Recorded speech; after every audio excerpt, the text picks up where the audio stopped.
Et yo, bienvenue à tous pour ce nouveau numéro de Revue Véritable, album review. On fait des albums review sur les albums classiques, moins classiques.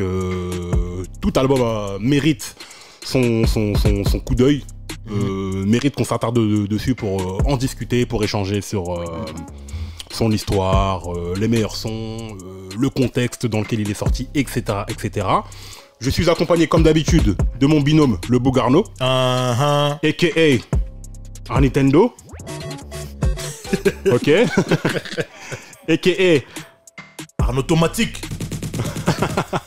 Voilà.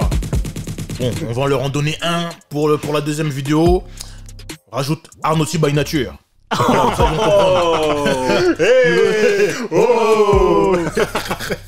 Ok, deuxième vidéo sur The Blackout. On est toujours accompagné de notre illustre invité du jour, Monsieur Rafael Da Cruz, a.k.a. Still Cruising, Raf Still Cruising, a.k.a. Raf Just Cruising. Ça me va. Franchement, je me suis fait rebaptiser aujourd'hui. Je suis pas parti, je suis pas venu pour rien, les mecs. T'es reparti avec des a.k.a. Exactement. C'est cool. Maintenant, faut que les gens trouvent de qui appartiennent ces morceaux. Absolument. Ouais, Et mettez ça en commentaire. Bien sûr. Pour le coup, alors on a fait la vidéo sur The Blackout 1, donc on est des mecs bien ordonnés. Du coup, Blackout vidéo 2 sur Blackout 2. Voilà. Logique. Blackout 2, toujours les mêmes, Method Man, Redman. On va, comme pour la première vidéo, essayer de discuter de l'album, comment on l'a découvert, le tiercé, etc., etc., et toutes les anecdotes qui sont autour. Donc, encore une fois, commencer par toi, Raph. Cet album-là, comment tu l'as découvert? Sachant qu'il sort en 2009. 2009, ouais. Donc 10 ans après. C'est ça, exactement. Ouais. Il sort au printemps 2009, si ma mémoire est bonne. Moi, en fait, je le découvre pour le coup, contrairement au Blackout premier du nom que j'ai découvert 2 ans après, je le découvre à sa sortie. Et j'étais hypé de fou, tu vois, parce que comme j'ai eu l'occasion de vous le dire à l'occasion du premier, c'est des rappeurs qui m'ont accompagné, j'adore le premier album. Contrairement à pas mal de monde, j'ai plutôt bien aimé leurs 2 albums solo qui ont précédé Blackout 2, qui étaient Red Gone Wild et... comment il s'appelait le TKO de près quoi? Non, non c'est 2006, c'est 421. 421 The Day After. The Day After, exactement. Donc j'ai plutôt bien aimé cet album. C'est pas des albums aussi définitifs que leurs précédents, mais moi je les ai bien aimés. Donc je suis assez curieux d'écouter l'album. En plus, je crois que le premier morceau de l'album que j'entends, c'est Dangerous MCs, qui est, tu vois, c'est pur Blackout. C'est-à-dire, c'est une prod d'Eric Sermon, c'est les mecs qui rappent et tout, avec ce petit clin d'œil à Biggie, tu vois, en plus. Ouais. Donc ouais, moi, je suis hypé. Et au final, quand je découvre l'album, à l'époque, il me laisse un peu sur ma faim. Parce que je crois que je tenais tellement en admiration le premier, tu vois, avec cette cohérence musicale, tu vois, d'avoir Eric Sermon sur tous les morceaux, etc. Il y avait, puis tu sens, c'est ce qu'on disait dans la première vidéo sur Blackout, tu sens que c'est un album qu'ils ont conçu à un moment vraiment précis de leur carrière, parce qu'il y avait la tournée Hard Knock Life et tout. Donc c'est vraiment un album qui était hyper cohérent, tu vois. À l'époque où je le découvre l'album, il me laisse un peu sur ma faim, tu vois, j'entends un morceau un peu façon Dirty South avec Bun B et un I control on the city lights. Yes. Donc la voix de Pincy au refrain, il y a un morceau comme International, tu vois, un peu plus en mode lover, tu vois, d'une certaine manière. Tu sens qu'ils veulent faire plein de trucs, je sais pas sur quelle période ils l'ont enregistré, mais j'ai l'impression, tu vois, que c'est des morceaux qui sont d'époque peut-être un peu différentes, ou tu vois, qui ont été faits peut-être pas de manière aussi cohérente, tu vois, ou dans la même dynamique. Donc à l'époque, il me laisse un peu sur ma faim l'album, même s'il y a des morceaux que je trouve chambés dessus. Et finalement, c'est en le réécoutant au fur et à mesure des années, en revenant dessus, en me disant tiens, je vais quand même lui rester une chance que... Tu vois, je le trouve quand même du charme au final, tu vois. Mais en tout cas, voilà, je l'écoute vraiment à sa sortie. C'est important, enfin, de réécouter les albums, de leur laisser une chance. Parce qu'aujourd'hui, bon, on a une heure où t'écoutes l'album en 10 minutes. L'album, il fait 1 heure, toi, en 10 minutes, tu t'es fait ton... Il y a des chiffres qui tombent après 3 jours. Ouais. C'est bizarre. Je sais pas, moi, comment vous voyez la chose, mais c'est pas gentil. Non, c'est pas fait. Le mec, il a travaillé 3 jours. Ça sera précis sur le temps. Donc, après, ça n'empêche pas, je pense, d'avoir une impression à chaud et qu'elle soit ce qu'elle est, tu vois. Mais effectivement, revenir après sur les albums en disant, bon bah... Finalement, tu vois, avec les écoutes d'autres trucs qui t'ont nourri, etc. Bon bah, au final, cet album-là, je le trouve quand même assez attachant. Et puis il y a des morceaux qui tuent, tu vois, le morceau avec Raekwon et Ghostface, le morceau For All My Smokers, tu vois. Enfin bref, il y a des morceaux qui sont vraiment cool dessus, quoi. T'as des vraiment faux, vraiment emblématiques. Ok, cool. For All My Smokers. DJ Scratch. DJ Scratch encore, production DJ Scratch. C'est bon. Ben oui. D'ailleurs, il a annoncé qu'il faisait un projet avec RZA. Hier, il a annoncé qu'il faisait un projet avec Louisa. Oh. Genre toutes les prods par. C'est pas pour rien. DJ Scratch, a.k.a. Scratchator, c'est pas moi qui l'invente ça. Tu vois, pourtant c'est moi qui donne les mais là c'est pas moi. Puis grand producteur, c'est-à-dire que c'est un grand DJ. C'était déjà DJ à l'époque, déjà DPMD. Et puis en termes de production et de Busta Rhymes, tout à fait, ouais. Et puis producteur magnifique, tu vois, DJ Scratch. Producteur de ouf, on n'en parle pas assez, mais de toute façon, Scratch. Faut aller voir notre vidéo qu'on a fait sur le podcast les meilleurs producteurs. On a fait des chapeaux, tout ça, mais voilà, on va faire le volume 2 parce que il y a eu plein de gens qui n'étaient pas d'accord, il y a plein de choses. Faut qu'on soit accompagné. accompagné sur ce coup-là. Ouais, vous en faites pas, on va revenir dessus. D'ailleurs, Raph, en même temps, vu que toi t'as ton émission aussi, la prod, je pense que t'es le bienvenu aussi. Ah bah pour parler producteurs, toujours, moi. Voilà. J'aime beaucoup les rappeurs, mais je crois que j'aime encore plus les producteurs et le travail qu'ils font, donc carrément. D'ailleurs, la prod, on peut retrouver ça où? Sur Move, donc c'est une émission de Move, donc sur la chaîne YouTube de Move. Toutes les 2 semaines, en moyenne à peu près, on a une nouvelle émission. Ok, voilà, vous savez où le retrouver, hein. Tout simplement. Du coup, je vais te poser la même question. Toi, cet album-là, comment il arrive à tes oreilles? Moi, je l'attendais. Moi, je te dis la vérité. En fait, c'est quoi? Ils avaient annoncé, ils ont parlé, etc., mais il n'y avait rien de concret. Ils ont envoyé 4 Minutes to Lockdown avec Ghostface et Rick One, sachant que l'intro, c'est DJ Kesley. Ouais. J'ai entendu ça. Ouais. DJ Kesley, the Drama King. Slap your favorite DJ. Il était tout en vénère, DJ Kesley, juste en vénère. Et moi j'écoute ça, j'ai dit l'album il sort, je l'achète. Y a pas de truc, y a pas de discussion, y a pas de machin. L'album il sort, je l'achète. Et je l'ai acheté pas quand il est sorti, mais je l'ai acheté. Et moi j'étais hypé par les clips, par surtout par le clip de Ayo, j'avais kiffé, où les mecs sont en Gucci, machin, tout. Celui-là il m'a eu. Miss International, j'avais bien aimé aussi. Le Our Bad Death avec Street Life et Ready Rock qui est sorti après. Mais non, moi j'attendais l'album. Moi je l'attendais. Et quand j'ai écouté 4 Minutes to Lockdown, j'ai dit bon, là ça va être sérieux. Et quand t'écoutes l'album, de toute façon, les albums de Redman, en général, l'intro elle est pas fameuse. C'est pas un truc de fou. Mais le deuxième son, quand tu te le prends, ta tête elle bouge pour de vrai. Et là, en l'occurrence, Avoc, I'm Dope Nigga. Mais c'est trop, tu peux pas. Moi, pour moi, c'est. Faut qu'on l'écoute pour que vous compreniez. Non, mais on l'a écouté. Moi, je l'ai. Non, faut que je sois là. Quand vous écoutez, comme ça, vous allez comprendre. On va faire les ad-libs. Voilà, c'est ça. Non, la prod, elle est chambée. C'est la période où Avoc, il enlève plein de choses dans sa musique. Il fait des choses très sombres, très épurées. C'est vrai qu'elle défonce. J'ai juste un reproche, moi, un peu avec ce morceau. C'est que on disait à quel point, tu vois. Method Man et Redman, ils avaient ce truc d'avoir beaucoup de dérision ou d'humour dans leurs morceaux. Il y a ce truc de. Oui, ils font des références à tous les barons de la drogue, tu sais, Frank Lucas, machin. Et on est dans cette période où le cock rap, tu vois, il est au top parce que t'as eu Clips, t'as eu Jeezy, t'as eu Rick Ross. Et tu sais, j'ai l'impression que du coup, ils se fondent un peu dans ce truc-là et que bah, c'est pas ce qui leur va le mieux, tu vois, d'une certaine manière. C'est plus, tu vois, quand ils ont ce truc de fumeurs, tu vois, un peu sur leur planète, tu vois. Des prods un petit peu plus. Ouais, d'un seul coup, tu vois, je trouve que du coup. Ils essayent de s'adapter, et en même temps c'est normal, tu vois, t'es un rappeur, tu t'adaptes aussi à un certain truc, mais que ça leur va pas tant que ça, tu vois. Quand ils font dans le refrain justement un truc, je suis Frank Lucas avec la fourrure et tout. Bah non, t'es Method Man et Redman, tu vois ce que je veux dire. Non, en fait ça marche. Du coup je trouve que ça fonctionne pas trop, tu vois. Donc voilà, le morceau il est hyper efficace. C'est juste que d'un seul coup, je trouve qu'il y a un décalage entre le tu vois, pas eux, en vrai. Ouais, tu vois, d'une certaine manière. Je vois ce que tu veux dire. C'est peut-être le reproche que j'ai le plus entendu sur cet album-là, c'est qu'ils ont voulu prendre le risque de rentrer sur des thèmes un peu plus Father Days, Miss International, là voilà, I'm Dope Nigga, tout ça. I'm Dope. Bref. Mais toi t'as le droit, toi. J'ai le droit. Faut respecter tout le monde. T'as raison. Bon, donc voilà. Ça, c'est très bien dans quel contexte c'est dit. Bien sûr. Voilà. Les mecs savaient très bien que. Enfin bref. Bref. Mais moi, c'est pour ça que je kiffe cet album. Parce qu'ils ont pris le risque. Et je vois autre chose. Tu vois, on est en 2009 quand il sort. Tu me fais des sons de 1993, laisse-moi tranquille. Oui, ce que je veux dire. Non, ça je suis d'accord. C'est vrai qu'il faut évoluer. Moi, en fait, pour ces mêmes raisons, c'est un album qui m'a pas.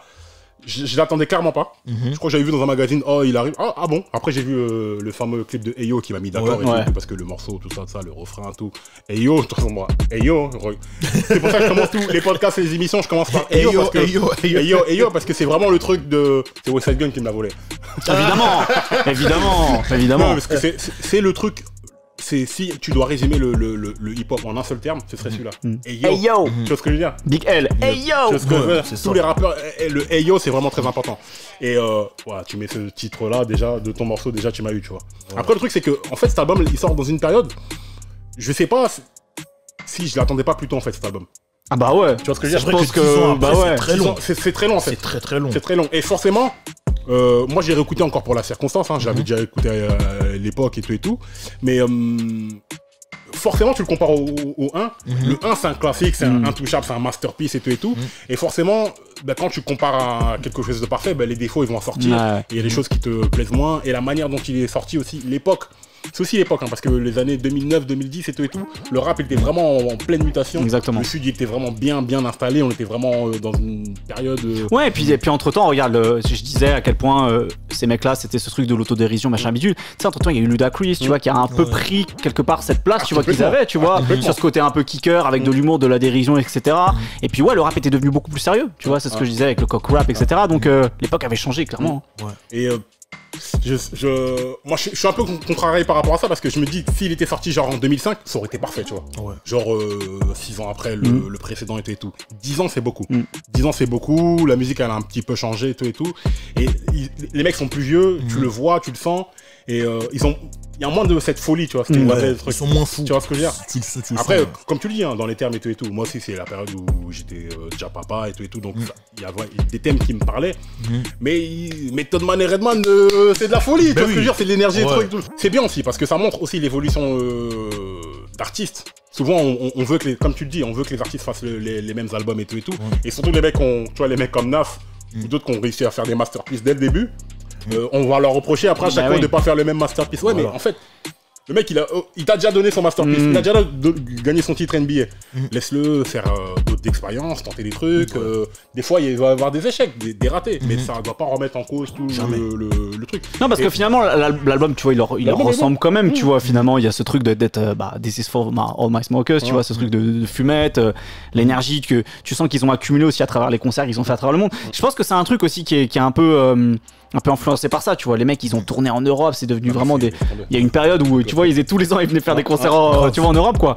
Et je pense que c'est influencé par ça aussi, tu vois. Tu sens que c'est un album qui est taillé pour la scène à l'international aussi, d'une certaine manière, tu vois, clairement. Moi, excuse-moi, moi, je pense que c'est un album qui leur a fait du bien à la période à laquelle il sort. Dans le sens où, comme Raph, il disait, le rap, il a changé. Et le rap a changé, Def Jam aussi. 2005, lorsqu'il signe Jeezy, Rick Ross, Rihanna, le label il change. C'est plus eux la priorité. Complètement.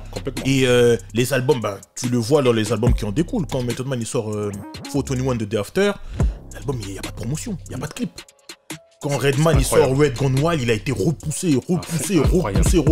Alors que c'est un album, moi je trouve, qui est de super bonne facture. Après, c'est pas objectif parce que je suis un fanatique de Redman. Tu vois, moi je kiffe Redman, mais Redman est une légende. Je dois le dire dans toutes les vidéos. Complètement d'accord avec ça. Moi je t'ai dit. Donc ça, et quand Blackout 2 il arrive, je trouve que c'est un album qui leur fait du bien. Parce qu'ils arrivent avec un produit qui est bon, ils passent partout. Je me rappelle, ils sont passés chez Jimmy Fallon. Il y a des clips, il y a de la promotion, ça fait parler des mecs, ça fait parler de... Et c'est toujours chez Def Jam, mais là il y a une vraie promotion, il y a un vrai truc. En fait, même s'ils les ont pas valorisés comme artistes solo à cette période-là, parce qu'il y a d'autres artistes sur lesquels ils misaient, là, pour le coup, pour le duo, là ils ont vraiment mis les bouchées doubles, ils ont vraiment fait le taf, je trouve. Donc voilà, et non, c'est un album de très bonne facture, la liste des producteurs elle est incroyable, t'as Vogue, t'as Fif, t'as Rock Wilder. Zulu, t'as DJ Scratch, Zulu, non, c'est n'importe quoi. Non, DJ Scratch est toujours là. Et ça que j'aime avec eux aussi, toujours. 10 ans après, on réitère l'opération en famille. En ouverture un petit peu, tu vois. 4 Minutes to Lockdown, par exemple, c'est Bink. Ouais. Et bon, c'est la touche de Bink, tu vois. C'est boucles très courtes, tu vois. Ah, de ouf. Bien sûr. C'est un bon album, et moi vraiment je le vois, voilà, moi je le vois comme un corpus, hein. Voilà, les deux albums ensemble, c'est plus la BO de Hawaii, voilà. Ça pourrait être en réalité, s'ils avaient eu le même titre, ça aurait été la même chose, ils auraient pu faire un volume 1, un volume 2 et 3, ça aurait été cohérent, parce que ça représente leur évolution et toute une histoire de ce duo qui n'est pas un groupe, tu vois. Et le truc, c'est que 2009, le rap, donc, comme tu dis, il a changé, mais c'est même l'industrie du disque a changé. Bah ouais. C'est-à-dire que on n'achète plus de CD. Ouais. On n'achète plus de CD, c'est le téléchargement là, qui est je crois qu'il est à son pic à ce moment-là. Le Sud, le machin, et ces mecs-là, en fait, quelque part, je comprends le label. Là, je suis à fond sur tout ce qui est label et tout. Et des fois, on a tendance à défendre les labels comme les grands méchants loups et tout. Alors que c'est des entreprises. Ils sont là pour la rentabilité. Pour la rentabilité, pardon. Et le truc, c'est que tu te dis, attends, on va mettre de la promo pour ces mecs-là et tout, leur faire des clips, des machins. On va pas vendre de disques. Et les mecs, ils vont faire tout leur argent en tournée. En tournée, ouais. Et nous, on va pas voir cet argent-là. Parce qu'ils avaient pas de 360, clairement. des deals de 360, tu vois. Ouais. Donc, du coup, les mecs, ils se disent, mais attends, pourquoi je vais mettre de l'argent dessus alors que vous allez faire votre oseille en Europe et moi, je vais pas le voir. C'est sûr. Parce que le truc, c'est là que je leur tire mon chapeau. C'est que ces mecs-là, ils ont toujours donné du respect à l'Europe. Ils ont compris que, voilà, le rap, c'était pas uniquement aux US. Les mecs, ils viennent... chaque année en France, en Allemagne, un truc qui font des tournées incroyables. Tu sais qu'ils viennent chaque année et Redman, des fois, il vient faire des concerts où il rappe même pas. Il fait le DJ. Oui, c'est vrai, c'est vrai. Il a fait un concert à Maison Martre où il a mixé. DJ Cut Killa. Voilà. C'est un truc de ouf. DJ Cut Killa, c'était ça son vrai nom. Mais tu sais que c'est un DJ avant d'être un rappeur. C'est Eric Sermon qui a dit non, toi, t'es un bon rappeur, toi. Viens, mon truc. C'est lui qui a mis le pied à l'étrier. C'est un truc de ouf. C'est sérieux. Et il est nice sur les turntables. Super bon. Super bon. Il a rempli les lycées Montmartre et les gens ont dansé, ils ont kiffé. Ah non, j'étais là. Ah, mais oui, j'étais là, monsieur. Ah oui. Le Philippe Manœuvre du rap. J'étais là. Et puis ouais, en plus, tu parlais de contexte, effectivement, de cette industrie du disque. Et puis on est une période aussi où on est au début de ce qu'on appelle la blog era. C'est-à-dire que c'est tous ces nouveaux rappeurs qui arrivent, qui sortent juste des sons, tu vois, avec certains blogs influents du type Two Dope Boys, etc., tu vois, et qui arrivent avec, tu sais, une nouvelle esthétique. Et puis en fait, qui prennent aussi le relais d'une certaine manière. 2009, de mémoire... Je sais pas si c'est le premier Pilot Talk de Currency, ou en tout cas c'est une des premières têtes marquantes de Currency. Et Currency, c'est quoi sinon le mec qui fume de l'herbe, qui rappe, tu vois. Et t'as Wiz Khalifa quelques temps plus tard aussi, tu vois. Donc d'une certaine manière, tu sais, ils viennent un peu porter le flambeau avec leur esthétique à eux, etc. Jet Life. Et qui viennent porter, tu vois, cette esthétique du mec qui s'est kické, qui fume de l'herbe, tu vois, machin bidule, et qui était ce truc de méthode Man et Redman, tu vois, d'une certaine manière. Donc tu sais, c'est un peu un moment de bascule où finalement ils sortent le dernier Blackout, parce qu'il n'y en a pas eu d'autres après, qui a cette esthétique, même s'ils essayent de l'adapter, qu'ils ont toujours eu, tu vois, du rap new-yorkais de la fin des années 90, tu vois. Et d'une certaine manière, il y a aussi, tu vois, le changement dans le rap qui arrive, tu vois, avec ces nouveaux mecs qui sont pas des gangsters, justement, tu vois, là, tu disais Jeezy, Rick Ross, etc. Ce sont des mecs à la cool et qui rappent, et tu vois, qui rappent leur mode de vie comme eux, tu vois, tout simplement, quoi. Mais c'est important ce que tu as dit, parce que, en réalité, quand tu regardes bien, quand tu es un artiste et quand tu es dans un label, quand tu penses à une stratégie, tu regardes ce qui fonctionne et tu essaies d'emprunter des choses ici et là. Et je pense que ces mecs-là, effectivement, en fait, tout leur swag, il a été cannibalisé, en fait.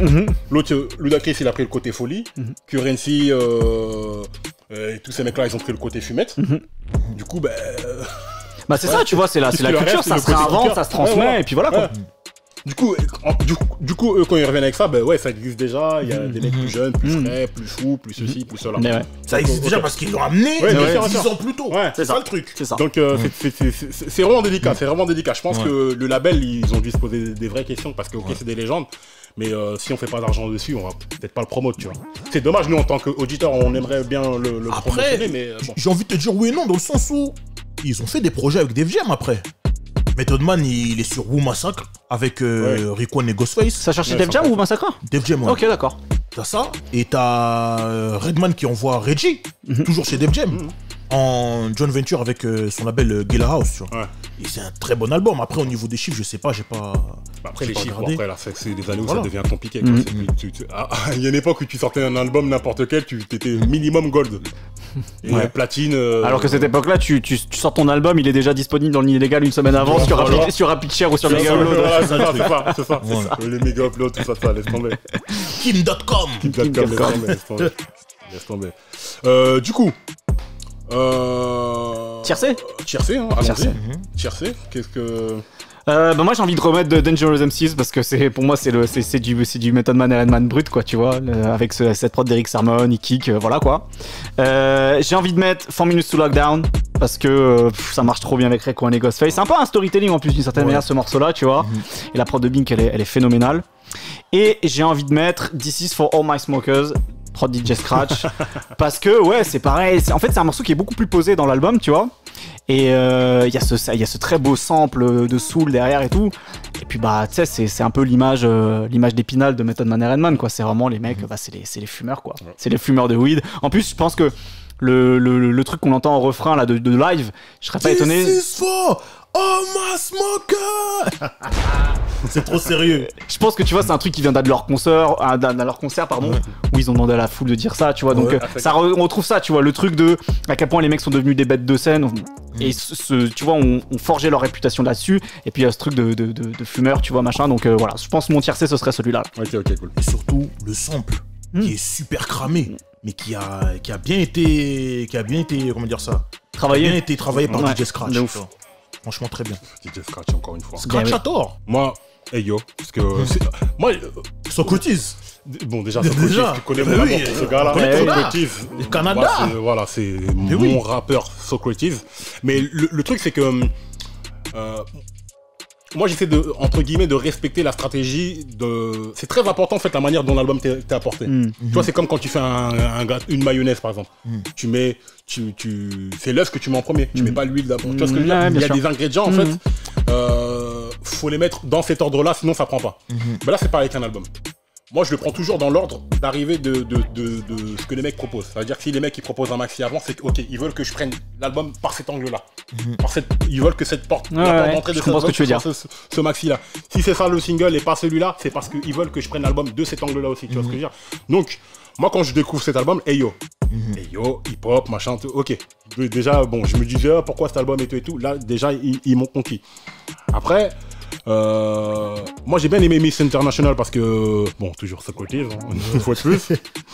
Non, c'est plus Eric Sermon au refrain. Eric Sermon, ouais, parce que je parle. Mais c'est dans son style, je vois ce que tu veux dire. Il y a Miss International, le skit et tout, parce que bon, pour moi c'est. Moi je sépare jamais les interludes du son. Ah oui, c'est important, très important. Une fois de plus, un album, quand c'est construit, il y a un ordre chronologique. Ouais, c'est l'agencement de l'album, quoi. Il y a une histoire. C'est comme un film. C'est comme un film. Tu regardes pas la scène de fin, après tu regardes la scène du début, le truc. Non, c'est le mec qui te propose le truc dans cet ordre-là. Il y a un sens. J'ai envie de dire How About That, mais. En voiture, c'est plus, tu te compliques pas. C'est ton émission, non ? Mais 4 Minutes to Lockdown. 4 Minutes to Lockdown, parce que. C'est un bête de son. C'est incroyable. Raekwon. Puis en fin d'année, Raekwon, on parlait des mecs un peu sur le retour, etc. Raekwon en fin d'année, il sort en Limit for Cuba Links 2, tu vois, donc quelque part. Mais ouais, voilà. Et là, tu vois. On l'a pas invité pour rien, on connaît. C'est pour ça. Oui. Très bon album, hein. Mais oui. Mais très bon album. Excellent album. Ah oui. Excellent album. Et le truc qui est marrant, c'est que tout à l'heure, je disais que Method Man et Redman, c'était le meilleur duo qui n'est pas un groupe. Pour moi, le deuxième duo qui n'est pas un groupe. Method Man, Ghostface et Raekwon, bien sûr. Les deux là, c'est trop. Les deux, c'est impossible. Tu vois, ils sont intenables les deux là. Et les mêmes ingrédients, c'est des kickers. Il y a un véritable amour entre les deux. C'est pas une collaboration commerciale type. Et il y a un style. Future, tu vois. Ils ont un style, ils ont un truc à eux. Tu peux pas les copier. Exactement. Ouais, ce truc de criminologie, tu vois. C'est pas Ghostface. Non, c'est pas ce que je veux dire. Donc juste oui, au niveau de la voix. Du coup voilà, le tiercé ce serait ça. Le tiercé ce serait ça. Un tiercé plus ou parce que moi c'est tiercé plus. Non, tiercé c'est non pour moi c'est tiercé. Plus ce serait bon. Je pourrais dire j'avais hésité avec How About That, je peux dire How About That, tu vois. Mais bon, restons sur 4 Minutes to Lockdown parce que comme j'ai dit tout à l'heure, c'est le morceau qui m'annonce qu'ils arrivent. Et ce morceau est incroyable. C'est l'interlude qui va avec. Parce que nous, c'est quand le morceau il sort qu'on prend. Mais quand on a l'album, après t'as l'interlude. Ouais. Et t'as DJ Kestet avec l'alarme. Oh, c'est trop. Non. C'est incroyable. C'est plus que sérieux. T'as ça. On a toujours dit, lorsqu'on écoute un album, l'entrée c'est très important. Très important. Ça veut dire que l'intro, c'est bien. Mais I'm dope, nigga, c'est mieux. I'm dope, c'est trop. Comment il rentre en fait le truc. Vraiment...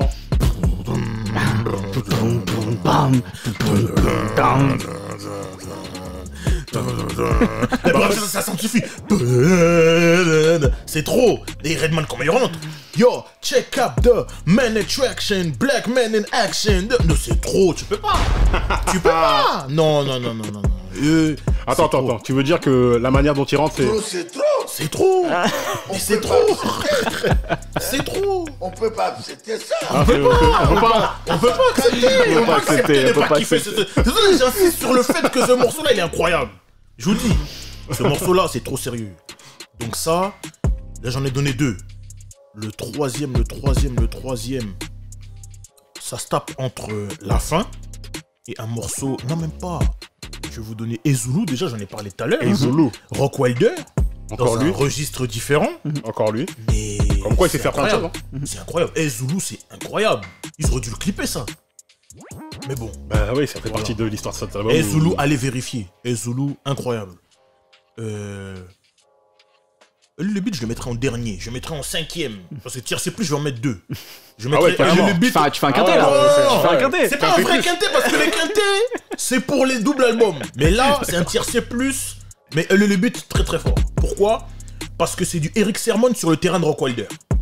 Je sais pas si tu vois ce que je veux dire. C'est pour ça que faut en parler. Et Mélanie Rutherford, très très très bonne artiste. Qui est présente sur 3 ou 4 albums de Redman.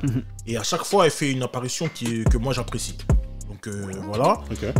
Et le morceau dont il faut que je parle absolument, c'est Everybody Just Scream avec Keith Murray. Mais ce morceau, c'est incroyable. C'est n'importe quoi, c'est la folie. Où ça se ralentit pendant le refrain et après pendant le couplet ça s'accélère. Mais c'est n'importe quoi. Comment le morceau a été conçu, c'est n'importe quoi. Et comment Redman y rentre encore. C'est Call your mom, is a phone, is a jam. I got jet ski, they wild overhead. 6 a young buck, 9-5 on my head. C'est trop. I got Jim and the OJ. White Friday and next Friday like O'Shea. Keep the West Coast 6-4 on day. Non, tu peux pas. C'est trop.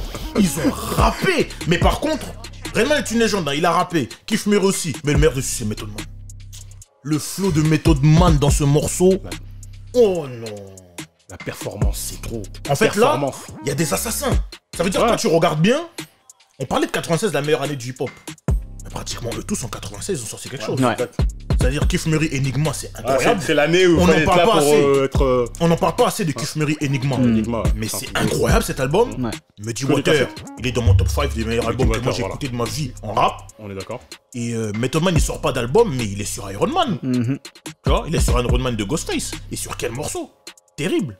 Donc non, moi, voilà, mon tiercé, dans l'ordre, c'est 4 Minutes to Lockdown, I'm Dope Nigga, le troisième, j'avais mis quoi? Je sais même plus. Ezulu, Everybody Scream, et le dernier, le Beat. Donc voilà. Mais c'est un album que j'ai vraiment apprécié. Sur le coup, et c'est un des albums qui m'a appris à ne pas être sous influence pour écouter un album. Moi aussi. Tu vois, parce que des fois, lorsqu'on dit non, mais t'as vu, machin, inconsciemment, tu prends compte de l'avis des gens. Que là, je me suis fait mon avis, j'ai kiffé, j'ai écouté. J'ai kiffé dès le début. Moi, j'essaie de pas faire ça, parce que... C'est pour ça qu'il y a des albums que je n'écoute pas à la sortie. Après, on te fait croire tout et n'importe quoi. Ces trucs-là où l'album, il est sorti à minuit 2, les mecs, ils mettent « c'est un classique !» Non, c'est pas comme ça. Et entre ça, on en a parlé tout à l'heure, entre ça et les chiffres qui sortent 3 jours après pour dire si voilà il est comment, j'ai envie de vous dire, Illmatic, il a été disque de platine en 2001. Il est sorti en 94.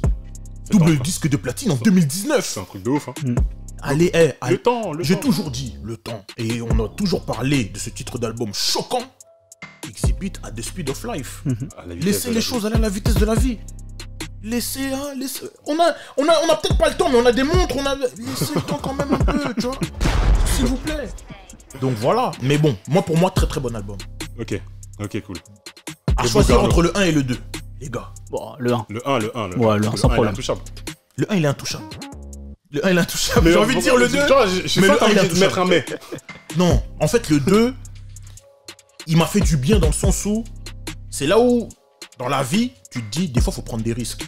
Quand tu sais ce que tu sais faire, c'est bien. C'est vrai. Des fois, les gens même, ils t'attendent là-dessus. Mais tu peux faire de bonnes choses aussi quand tu prends les gens à contre-pied. Et Et c'en est le parfait exemple. Ouais, il faut tenter, de toute façon, faut tenter. C'est clair. Après, ils sont pas partis non plus aux antipodes de. Ouais, t'as juste voilà. quelques morceaux, Ça genre le couplet de Redman, enfin la deuxième partie de couplet de Redman sur City Light, justement, où il fait de l'autotune, etc. Ouais. Tu te dis, il y en a plein, ils ont dû hurler de se dire, ouais, Redman, il fait de l'autotune, tu vois, sur l'époque, c'est clair. Juste, il s'adapte, il s'intègre. Ouais. Tu vois, Il moi, c'est tente, comme il ça. tente. Voilà, il tente. Voilà, c'est un malentendu. Des fois, des trucs qui sont passés. Regarde, ils voulaient pas faire de Rock Wilder, hein, tu vois ce que je veux dire. Voilà, tout simplement. Comme quoi, si ça avait marché, on aurait dit, c'est un génie. Mais en tout cas, très bon album. Le 1 est un classique incontestable. Celui-ci n'est pas un classique, mais c'est un très très bon album. Ok, mais après, moi, j'essaie vraiment de. Tu vois, si les mecs l'ont appelé Blackout 1 et 2, c'est vraiment que ça doit être quelque chose qui doit se consommer ensemble. J'essaie de pas trop les dissocier, dire le 1, le 2, même s'il y a 10 ans, truc. Pour moi, voilà, c'est une histoire qu'il raconte. C'est comme la trilogie Matrix ou Seigneur des Anneaux. On a parlé de tout, sauf de la cover. Mais justement, je voulais y venir. Le truc, c'est que, bon, l'album il s'appelle Blackout. Et bon, les deux covers, en fait, elles sont très, très sombres. Ouais. Et t'as quelques glimpses de lumière comme ça, là. Avec, bon, sur le deuxième, c'est un peu plus clair avec des lampes torches, mais c'est vraiment dans cette obscurité de MC pour vous ramener la lumière. Voilà, Blackout, nous on vous ramène maintenant le truc. On vous ramène la lumière et la folie et tout le truc. Et laquelle vous préférez des deux, vous? Ah, je préfère quand même celle du 1. Avec leur visage masqué, là, tu vois. avec les bandanas. Moi, c'est le 2, moi, Et même t'as les fignes et tout. Le 2, le 2, ça me parle. Le 2, parce que c'est on revient. Il y a une coupure d'être ici, on revient. Tu vois? Le 2 sur la symbolique, ouais. Franchement. En plus, ils viennent, tu vois vraiment les faisceaux de la lampe torche et tout. Genre, on vous ramène la lumière, quoi. Genre des spéléologues, on vient, tu vois, on vient fouiller dans. Non, c'est sérieux. Franchement, très très sérieux. Moi, j'aime bien. J'aime beaucoup. Comment dire ça? C'est une des suites d'albums que j'aime beaucoup. Parce que, on l'a dit, en album collaboratif, est-ce qu'en duo, il y a mieux? À part Rico et Ghostface, c'est leurs collègues. Franchement, en album collaboratif, hein. Pour moi, je mets bon, celui-là, évidemment. Je mets Watch the Throne. J'ai envie de dire, ça va peut-être en faire hurler certains, hein. Mais je trouve que le premier Best of Both Worlds, il est très bon. Jay-Z, Ouais, franchement, il est solide. Il est bon. Il est solide le premier. Pour moi, en termes d'album collaboratif, tu prends deux mecs qui n'ont rien à voir et tu les mets ensemble et ils font un bon produit. Je trouve que cet album il est excellent. Il est bon. Drake Future, ça sonne plus comme une mixtape. T'as Ouais, des bons singles. Puis en plus, ça sonne surtout comme un truc de Future et pas un truc de Drake, tu vois, de certaine manière, ouais. Ça sonne trop artificiel, tu vois. Moi, j'aime bien les trucs organiques aussi, où c'est naturel, où tu sens qu'il y a un vrai love, tu vois, vraiment genuine avec, entre les mecs. Et ils font de la musique parce que, juste parce qu'ils se kiffent. Ils font de la musique, ça pourrait être bien, toi, t'as un truc. Tu vois. Après, faut chercher. Hein. Moi, tout de suite, je sais pas pourquoi j'aime beaucoup. Moi, j'aime bien Wu Block. C'est pas un album de fou. Mais l'initiative, j'aime bien. La collaboration entre les deux mecs et tout. Ouais, on disait, par rapport au duo et tout, que c'était des collègues. Le son 4 Minutes to Lockdown, il y a peut-être pas de suite, mais il y a un son dans la même veine, avec la même, on va dire, la même recette, dans l'album de Ghostface dans Apollo Kids. Ouais. Troublemaker, le dernier morceau, c'est dans le même style. C'est les quatre, et on rappe, il n'y a pas de refrain. Tenez. En album collaboratif, Styles P et Davis. Ah oui. Beloved. Oh là là. Beloved, c'est un album de ouf. À ce qui paraît, le 2 est en préparation. Ils ont déjà tourné des clips et tout. Ah, c'est ça. Tu vois, c'est bon, ils ont pas attendu trop longtemps et tout. Et franchement, je trouve que c'est vraiment là. Ils ont une super belle relation, grand frère, petit frère, dans la même veine et tout. Magnifique. Non, cet album-là est très très franchement fort. Magnifique. L'album est très précieux. Bah écoutez, j'ai une question, tiens. Est-ce que vous voulez un 3? Non. Ouais, je crois que je suis d'accord avec Arnaud. Non. Pas en 2021. Non, ouais. Non. Clairement, moi, il en faut pas. Non. Après, quelque part, le premier en 99, le deuxième en 2009, ils auraient pu le sortir. En 2019, ils auraient pu le ça faire. aurait été l'occasion. Genre, ça aurait fait sur 3 décennies. Ouais. Ça aurait été un truc de ouf. Mais clairement, non. Il y a des albums comme ça, autant t'en veux plus. Ouais. Mais, je pense que le 2, voilà. Tu sais ce que moi je pourrais accepter? Ils ont bouclé la boucle. Je pourrais accepter un préquel du Blackout 1. Ils auraient dû l'appeler America's Most Blunted. S'ils sortent un America's Most Blunted pour... oui, peut-être, ça peut peut-être passer encore, tu vois. Mais... J'ai l'impression que le versus, ça a annoncé ça. Hein. Ça a annoncé que, tu vois, ils reviennent sur le devant de la scène pour peut-être sortir un nouveau projet. Parce que tu sais que depuis, ils ont rien sorti ensemble. Hein. Ils ont fait des choses, etc. Ils ont collaboré. Il y a notamment Redman sur l'album du Wu-Tang, etc. The Saga Continues. Mais ouais, tu sais, en fait, les mecs, ils ont déjà tellement un beau palmarès, tu vois. Ils sont au panthéon du rap. Tu sais, ce serait dommage de sortir une sorte d'album... Tu sais, mi figue, mi raisin, tu vois, qui viennent un peu ternir le truc, tu vois. Ouais, l'album de trop. Ouais. Ça sonnerait plus pour le coup organique, mais plutôt artificiel. Ouais, exactement, ouais. Après, comme ça fait longtemps, ils sont pas obligés de le faire. Moi, je suis un petit peu entre deux. Je me dis, autant je veux pas un Blueprint 4. Tu vois, ça pour moi, le Blueprint c'est terminé. Ouais. Mais autant celui-là, je me dis, bon, jamais 203, peut-être qu'ils font un 3, mais qui a vraiment un concept particulier. Pour moi, c'est plus les mêmes personnages. Ouais. Physiquement, Method Man, c'est plus le même. Redman, c'est plus le même. Au niveau du rap, ils ont leur classique. Si en fait ils font ça et qu'ils se ratent, ça va ruiner le CV. C'est ça. C'est ça le problème. C'est ça le problème. C'est que c'est qui tout double. C'est pas bon. Et même les nouvelles générations qui ne savent pas qui ils sont. S'ils se ratent, oh mais non, mais ne parlez pas de ces mecs-là. Alors que c'est des légendes. C'est des mecs qui ont Def Jam 2000, le Def Jam 2000 qu'on a vu. Fort, strong, tout, avec les LL Cool J, les DMX, les Jay-Z, Murdering, tout. Eux aussi, tu vois ce que je veux dire? Ça m'appelle les nouvelles générations quand tu leur disais Tracy McGrady, quand on l'a vu au Spurs, c'était quoi? Lui là? C'était lui votre joueur de? Vous savez qui c'est? Non mais les mecs, allez regarder les highlights, c'est ça. Oui, effectivement. Enfin bref, bon, c'est transition basket. Bon, il y a deux basket en même temps. Voilà, on en profite un petit peu. Écoutez les gars, comme pour l'autre vidéo, c'était super de discuter de ça avec vous. Raph, merci beaucoup. Merci encore à vous, c'était un plaisir partagé. Merci beaucoup, franchement, ton analyse, ta connaissance et ton amour pour cette culture, ce rap, ces artistes-là, franchement, c'est magnifique. Voilà, c'est notre hommage à nous, un petit peu à notre sauce, à la sauce. Parole véritable. Voilà, pour Method Man et Redman qui sont, voilà, franchement, pour moi, ils sont dans mon top 5 de mes meilleurs MC. Pareil. Donc, il reste top 5, il y a déjà 2 places qui sont parties, il reste plus beaucoup de places. Hein. Tu mets forcément Jay, tu mets forcément Nas, tu mets forcément Tupac, voilà. Tu mets pas Big, c'est un problème là. Si, j'ai pas Big. Oh là là, c'est filmé. C'est trop Non, j'ai pas dit Big. Non, parce que Big, non, regarde, carrément, il y a Non. Ça, c'est ma décoration de chez moi. Tu veux dire que Big, pour moi, il est numéro 1 incontesté all time. Voilà. Mais il est tellement haut qu'il est même pas dans ton top 5. Je l'aime pas. Pour moi, c'est mon personnage zéro. Tu vois ce que je veux dire? C'est-à-dire que je commence à partir de Big, après je discute avec les autres. Okay. Mais le truc, c'est que on va bûcherquer un petit peu. Le truc, c'est que il y a quelqu'un qui avait dit ça un jour et je trouve qu'il a pas tort. C'est que le problème avec Big, c'est que 2 albums. Jay-Z fait 14. Tu vois, autant le talent, le machin et tout, on te prend à la même époque, ok. Mais après, le body of work sur la durée, c'est compliqué. Un mec qui a fait 2 albums, un mec en a fait 14, et en plus dans les 14, il y en a au moins 9 ou 10, c'est des classiques. Tu vois, c'est difficile. Mais bon, donc, pour ça, il est tellement central que... Je le sors du débat, je le mets en personnage 0. Et putain, je suis bien rattrapé, putain. Heureusement. Heureusement. Je sais pas nager, mais là, franchement, t'as fait l'acrobate. Ok. Bon. Cette fois-ci, on va arrêter. Merci infiniment, Raph, encore une fois. Yes. Le Bougarno. Toujours. Another one. Toujours. Bon. Parole véritable. Suivez-nous sur tous les réseaux sociaux, Facebook, Instagram, Twitter. N'hésitez pas à nous donner un petit coup de main sur TikTok. TikTok aussi, c'est vrai. TikTok aussi. N'hésitez pas à nous donner un petit coup de main sur Tipeee. Si vous avez... les magasins, les cinémas, tout était fermé là, donc si vous avez, s'il y a des pièces qui traînent. Si t'as pas attrapé la dernière Jordan, là, bon, tu peux envoyer le budget sans parole véritable, ce sera très bien utilisé, vous en faites pas. Voilà, n'hésitez pas à suivre, écouter tous les podcasts sur Spotify, Ocha, Apple Music, Apple Podcast et SoundCloud aussi. Exactement. Et sur YouTube, tous les contenus longs et courts. Mettez un pouce bleu s'il vous plaît pour abonnez-vous, très important pour l'algorithme, etc. Abonnez-vous et partagez. Le partage c'est la vie, hein. C'est le partage qui fait que ce hip-hop, ces albums-là sont vus, revus, réécoutés, etc. Yes. Merci à tous. On vous dit à la prochaine. Peace.